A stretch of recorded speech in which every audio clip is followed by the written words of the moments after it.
రాష్ట్ర వ్యాప్తంగా ఆరోగ్యశ్రీ అసోసియేషన్ రాష్ట్ర కమిటీ ఇచ్చిన పిలుపు మేరకు ఈ నెల 10వ తేదీ నుండి నంద్యాల జిల్లా పరిధిలో ఉన్న ప్రైవేట్ హాస్పిటల్స్ నందు అందిస్తున్న ఎన్టీఆర్ ఆరోగ్యశ్రీ వైద్య సేవలను నిలిపివేస్తున్నట్లు నంద్యాల జిల్లా కమిటీ ప్రతినిధులు డాక్టర్ మణిదీప్ వెల్లడించారు.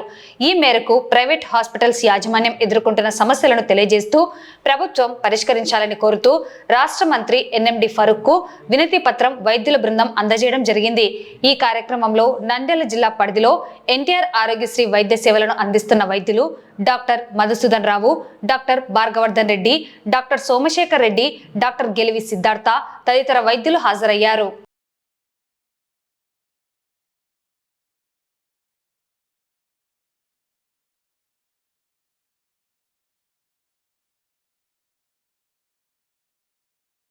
అందరికీ నమస్కారం. నంద్యాల డిస్ట్రిక్ట్ ప్రజలందరికీ ఈరోజు డాక్టర్ల సంఘం తరపున చాలా బాధాకరమైన ఒక విశేష న్యూస్ని చెప్పాలనుకుంటున్నాం. మేము 10వ తారీఖు అంటే ఎల్లుండి శుక్రవారం నుంచి ప్రైవేట్ ఆసుపత్రులలో ఆరోగ్యశ్రీ సేవలు ఎన్టీఆర్ వైద్య సేవలు నిలిపివేయడం జరుగుతున్నది. ఇది చాలా బాధాకరంగా మేము కూడా చాలా పెద్ద మనసు చేసుకొని బాధగా చెప్పాల్సి వస్తుంది. దీనికి ముఖ్యమైన కారణాలు వచ్చేసి మనకి ఈ ఎన్టీఆర్ వైద్య సేవ పథకం ఎప్పుడైతే 2007 నుంచి ప్యాకేజీలు అనేటివి మాకు నిర్ణయం చేయబడినాయో అప్పటి నుంచి ఇప్పటికి అంటే గత 18 సంవత్సరాలుగా ఒక్క రూపాయి కూడా ఈ ప్యాకేజీలు 2007లో వచ్చే ప్యాకేజీలు ఇప్పుడు కూడా అలాగే నడుస్తూ ఉన్నాయి. ఇంత ఇన్ఫ్లేషను, కరోనా, మందుల కాస్ట్ పెరగడము, ఆసుపత్రుల కాస్ట్ పెరగడము, పరికరాల కాస్ట్ పెరగడము, సేవల్లో అడ్వాన్స్మెంట్స్ ఇవన్నీ ఉన్నా కానీ ప్రభుత్వం ఈ గత 18 ఏళ్ళుగా ఎప్పుడు మాకు పిలిచి ఈ ప్యాకేజెస్ రివిజన్ చేసి మాకు కూడా అండగా నిలుస్తూ ఆదుకుంటూ ఈ గొప్ప కార్యక్రమాన్ని ఇంకా రాష్ట్రంలో ముందరికి తీసుకునే ప్రయత్నం జరగలేదు. మేము ఎన్నిసార్లు వాళ్ళకు విన్నపించినా జరగకపోవడం అనేది బాధాకరం.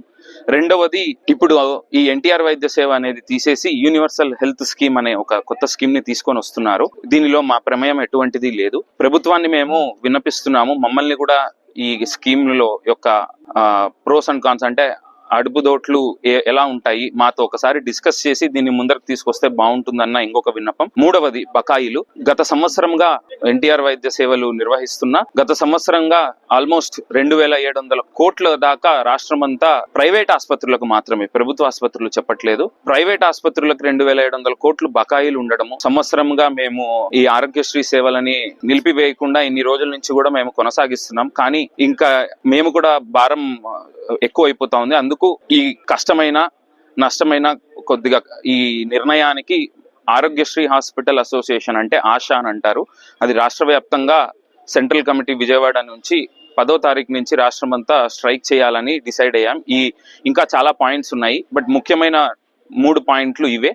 1 package revision, 2 universal health scheme, 3 బకాయిలు.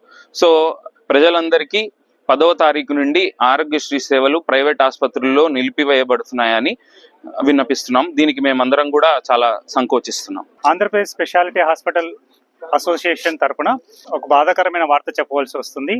ఈ నెల 10వ తారీఖు నుంచి మేమందరము స్ట్రైక్కు వేయాలని అనుకుంటున్నాము. దీనికి గల కారణాలు మణిదీప్ గారు స్పష్టంగా చెప్పారు. 1 ప్యాకేజ్ రివిజన్స్, 2007 నుంచి ఉన్న ప్యాకేజెస్ మధ్యలో ఒక 5% మాత్రమే రివిజన్ చేయగలిగింది. ఇన్ఫ్లేషన్ ద్వారా దాదాపు డబుల్ కావాల్సిన ప్యాకేజెస్ అలానే ఉండిపోయినాయి. దీని ద్వారా అత్యంత అధునాతనమైన వైద్యం చేయాలంటే ఈ పరికరాలు కొనడానికి చాలా కష్టమవుతుంది. మన ఆంధ్రప్రదేశ్ మెడికల్గా డెవలప్ కావడం చాలా కష్టంగా ఉంది. ఈ ప్యాకేజెస్తో మేము పెద్ద పెద్ద పరికరాలు కొనాలంటే చాలా కష్టము.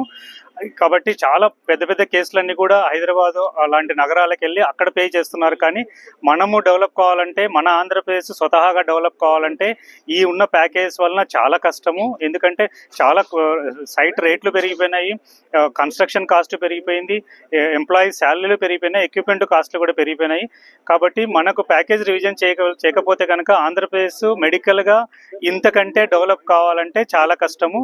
మనకున్న రెవెన్యూ అంతా కూడా పెద్ద పెద్ద నగరాలకు మాత్రమే పోతుంది, మనకు మిగలదు. రెవెన్యూ అంతా మనకు మిగలదు. ఏదో చిన్న చిన్న కేసులు తప్పితే మనం కూడా వైద్యపరంగా పెద్ద పెద్ద కేసులు చేయడము, పెద్ద పెద్దగా లాభపడం అనేది ఉండదు మెడికల్గా అని ఇది స్పష్టంగా కనిపిస్తున్నది. తర్వాత మనకు ఉన్న బకాయిలు కూడా చాలా పెరిగిపోయినాయి. ఇప్పుడు ఇస్తున్న డబ్బులు అంటే నెలకు 300 కోట్ల దాకా రాష్ట్ర వ్యాప్తంగా జరుగుతుంటే మనకు గవర్నమెంట్ గవర్నమెంట్ నుంచి వస్తున్నది 50 నుంచి 70 కోట్లు మాత్రమే వస్తుంది. పాత బకాయిలతో పాటు ఇప్పుడు చేస్తున్న కేసులకు కూడా అమౌంట్ రాకపోవడం వల్ల పెండింగ్ బకాయిలు చాలా పెరిగిపోయినాయి. మేము హాస్పిటల్ నడపలేని పరిస్థితిలో ఉన్నాము. ఎందుకంటే హాస్పిటల్ నడపాలంటే రెంట్లు, పవర్, ఎక్విప్మెంట్, శాలరీస్ అవన్నీ కలుపుకుంటే కనుక మనకు మెయింటైన్ చేయలేని స్థితిలో ఉన్నాము. ఏ బ్యాంకర్స్ కూడా మాకు ఓడి ఇచ్చే పరిస్థితిలో లేరు. ఆరోగ్యశ్రీ హాస్పిటల్స్ ఓడి కోసం బ్యాంకుకి వస్తున్నాయి అంటే వాళ్ళు ఫోన్లు ఎత్తే పరిస్థితి కూడా లేదు. ఇంతకుముందు గత 10 సంవత్సరాల ముందు అయితే వాళ్ళే మా దగ్గరికి వచ్చి లోన్ల కోసం అడిగేవాళ్ళు. ప్రస్తుత పరిస్థితి మేము ఫోన్ చేస్తే వాళ్ళు ఫోన్ ఎత్తలేని పరిస్థితి ఉంది. కాబట్టి ఇదందరూ అధికారులు మరియు ప్రజలు మన్నించి ఈ ఇన్కన్వీనియన్స్ అందరూ సహకరించాలని కోరుతున్నాం.